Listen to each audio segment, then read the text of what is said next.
All right, so there's a pretty crazy story that's in the news today, and that is some voicemail audio and some text messages were leaked and reported, it appears by AZ Central, that were sent by the White House and Trump, where they were trying to pressure the Maricopa County Board to try to change up the election results, trying to push them in order to get their results that they wanted.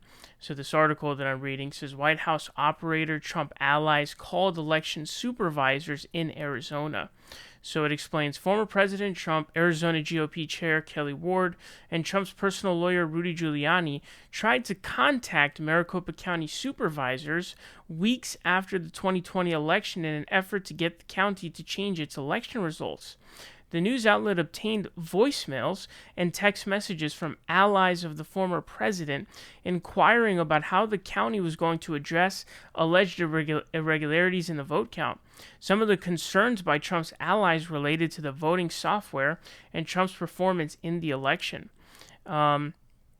It says, in one text that Ward sent Supervisor Clint Hickman on November 13th, she asked him to, quote, at least get an independent computer expert. What does that even mean? A computer expert? It's like the most boomer thing ever. To see if the county had any issues with its ballot count, according to the Republic.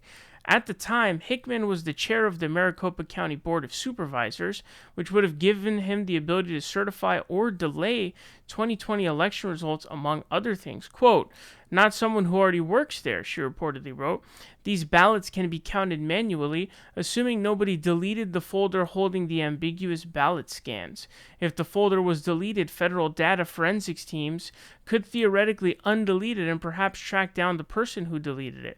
What if election fraud was as easy as dragging votes from one folder to another? Again, sounds very boomer-esque to me. Here's another quote. It says, hello, sir. This is the White House operator. I was calling to let you know that the president's available to take your call if you're free, the voicemail reportedly said. If you could please give us a call back, sir, that'd be great. You have a good evening.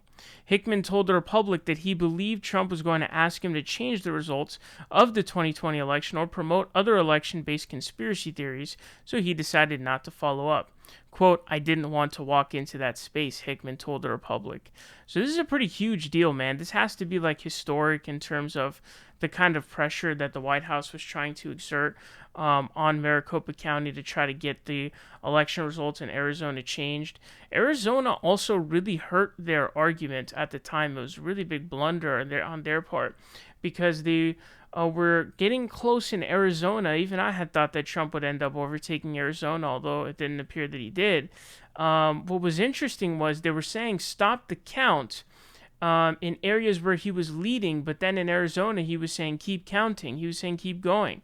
So it really undermined his argument. It really made him easy to be laughed at, essentially. But this has to be historic in terms of the attempted pressure to get these other elected officials to do what he wanted in order for him to win the election. So it's certainly historic. I just did a story about how this first C-SPAN historian survey of former presidents came out. Donald Trump was fourth worst, so fourth to last. The only people who were ranked below him were horrible pre- and one post-Civil War president who led the country into Civil War and failed to stop it very, very hard. So this is definitely a major scandal that they tried to exert their influence in a very boomer-esque way, by the way. The stuff that they're saying doesn't make any sense. A computer expert. You mean like a computer software expert, computer hardware expert? What exactly are you talking about here? It sounds very boomer-esque. Obviously, remember when Sidney Powell was saying that, the results were going to be biblical. Complete bonkers insanity. But this is a huge story that goes in to show the fascist and authoritarian attempts by Donald Trump in this election.